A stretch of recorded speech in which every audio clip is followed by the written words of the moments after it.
सुप्रभात। मोर एक क्षुद्र कविता आहत। आम गाँ नई पठा बरगछ तले चेमे बुढ़ी तार शिराल हाथ में बुणे दौड़ी सतेकी ता आगे पड़ी अनेक बसंत मात्र यही कई मास गले बोधे यही बरगछ तले हेब से लुप्त आदरी नेब यही नई पठा तथापि करई कर्म परिश्रम कर्तव्य रखी निष्ठा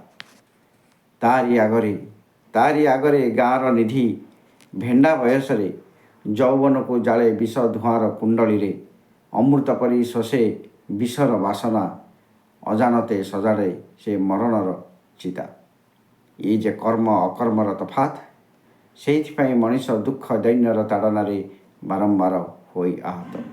ये जे कर्म अकर्मर तफात से मनीष दुख दैन्यर ताड़न बारंबार होई आहत। एठी कर्म अकर्मर कवितार मोर देखी गोटे बुढ़ी मरवा बसी से कर्म कर चलती किंतु भेंडा बयस निधि जो कर्म करके बंचवार कथा से गंजेई टाणी निज जीवन को जी थाऊ थाऊ से निजको मारी देउछि। कवितार तात्पर्य या भल लगे मते कहबे। नमस्ते।